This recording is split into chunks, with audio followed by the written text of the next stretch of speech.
This is Learning Target L A-level practice. We're just going to look at some what we could classify as real life buildings or objects, and we're going to try to find the surface area of them.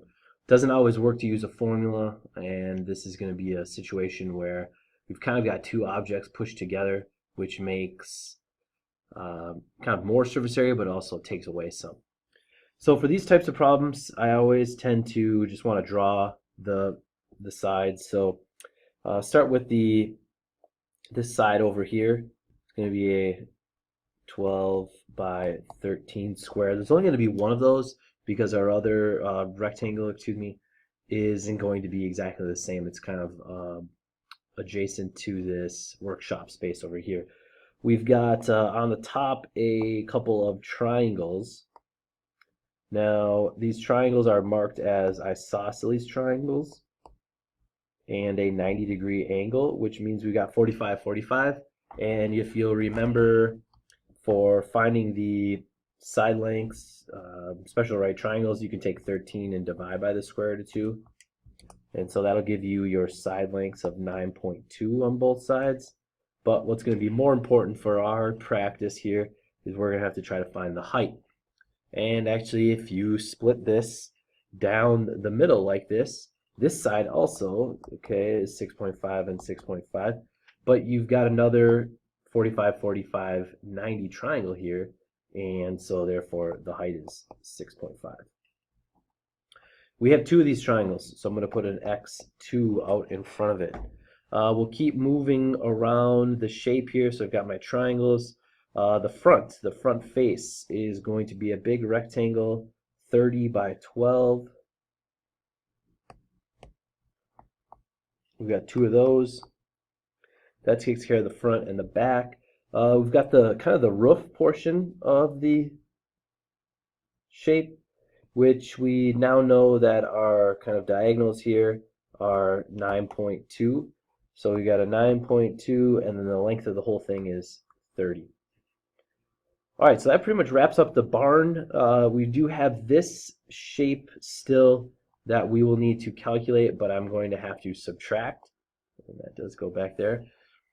So let's draw that one out. It's the same as my original rectangle. It's a 12 by 13.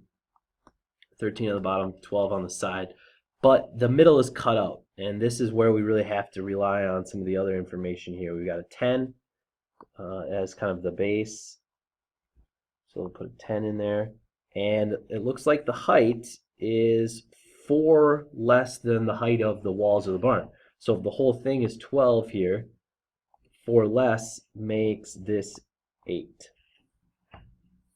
And so you can find the area by subtracting that inner rectangle.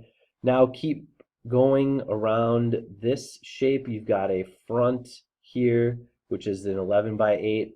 There will be two of those. We've got the side. There's just one of these, so that's a 10 by 8. And there would be two of those roofs. I don't know if I added that. And then there's the top, which is an 11 by 10 top. Okay, and I think that about does it. Your job then is just to find the area of all of these things. So you start multiplying them out. 12 times 13, 156. 12 times 30, that's 360, but we got to multiply by 2, so we get a 720. Okay, I like to circle them as I go, and just keep working. Go ahead and check the answers in the completed notes to see if yours matches up. All right, the second example, you've got a podium, and it's kind of the base of a cone. It doesn't come to a point. It was the top was cut off, and basically you've got kind of two things that we need to worry about. There's this lateral surface around the imaginary cone here. We're going to have to subtract that away from the lateral surface of the entire cone, which would go all the way down. So if you imagine there purple Okay, the area of the purple minus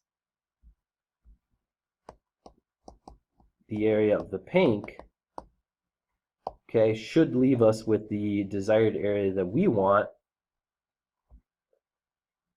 which is going to be just this portion right there.